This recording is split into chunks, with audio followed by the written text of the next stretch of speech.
Добро вечер, Лосо, драги пријатели. Вечерва, ако пошеговите ќе биде, а не анализата на комедијата, кој што видовте во насловот, втори на комедијата Истанбул заврши вчера. Сега сме веќе 3 јуни. Тоа беше повторување на први учин.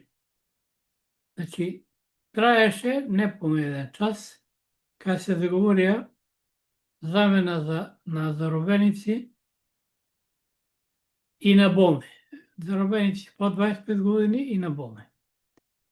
Исто имаше и во првиот случај, на првиот договор наводно за премирие, за мир мислам во Украина, каде само се договорија замена на 1000 заробеници. Сега ова е смешно, комично, а ново му подходеше уште на моја, за мене, аналитичко зборот, многу покомична работа,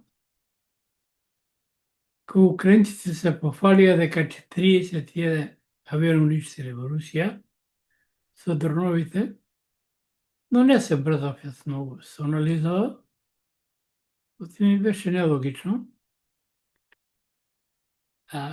Кога гледав денеска на YouTube, сум се смеал ко лут на брашно, со камења, значи ги гаѓале, граѓаните, ги гаѓале овие што пуштале дронови, значи влегле во руска територија со камиони и од вровот на камионот пуштале дронови. И граѓаните, нормално, населението во Русија, ги гаѓале со камења. Ја ќе добијат орден за тоа.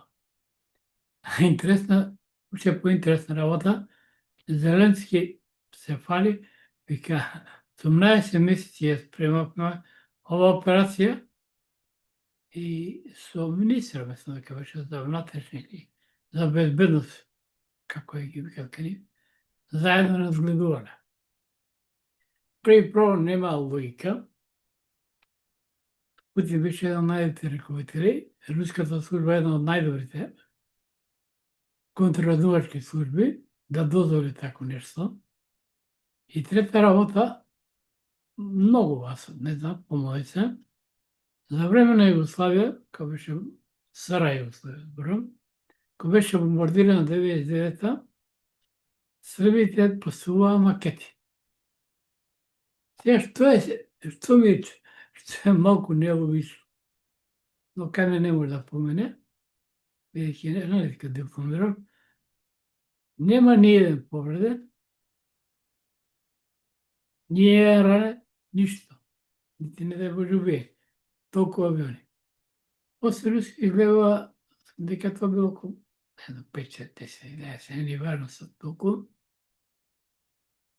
Значи, се иде на една работа, капитулација на Украина, која е спас за Зеленски. Мислам дека господин Владимир Путин, председателот на Руската федерација, треба да му додели орден или една заслуга за соработка. Одлично играта Зеленски, кој е комедијар глумец, оттаму заминал кај Г9 да бара наоружување, да се испофали. Тука е наседнат и Велика Британија, и Германија, и Франција. Се празан. Еве и Хрватска оде по нашиот пат. Не ми текнува дали 30 тенкери повеќе.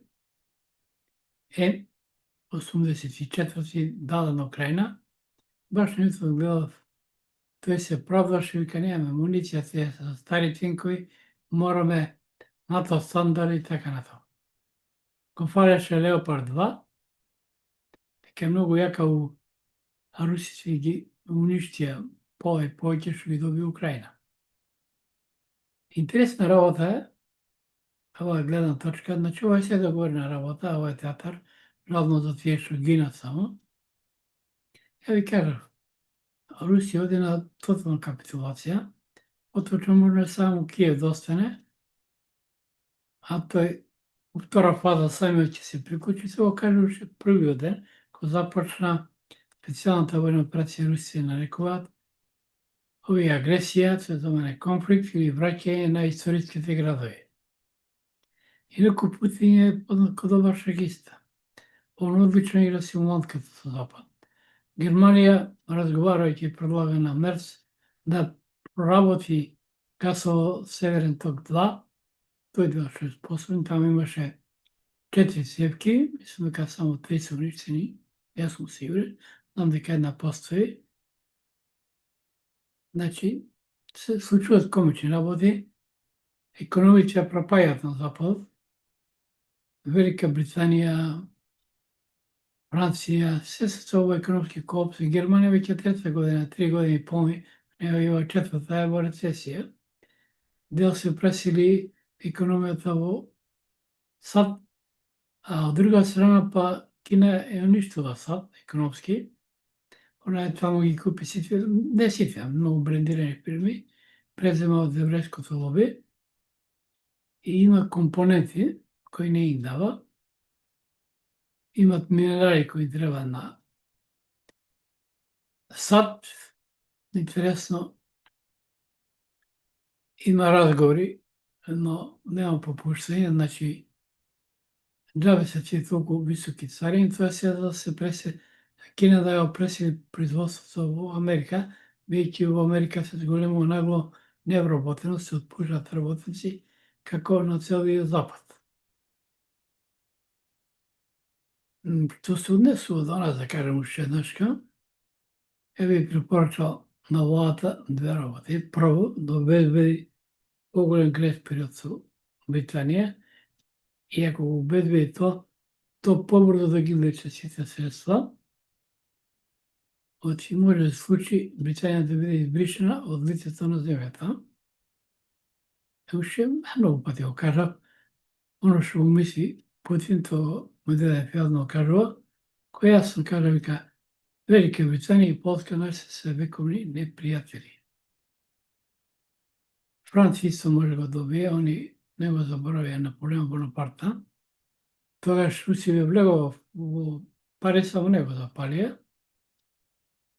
На Берлин си се заканија, може да го срамнат со земја или да гори, ако случајно Таурус ракетите навлезат во руска територија, ако им дадат, значи, на украинците ракети со поголем домет.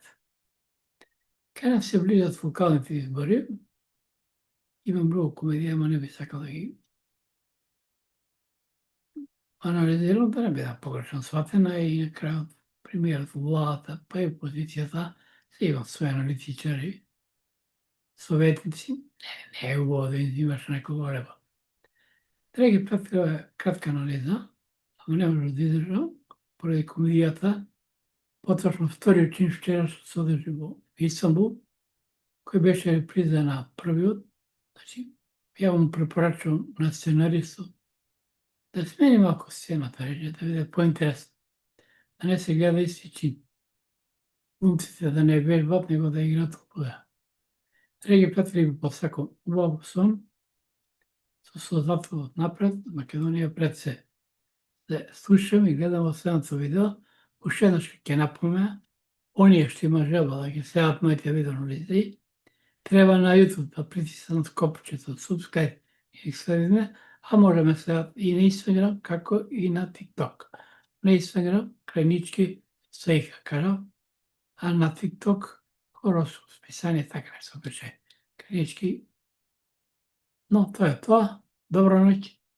Со напред. Македонија пред се.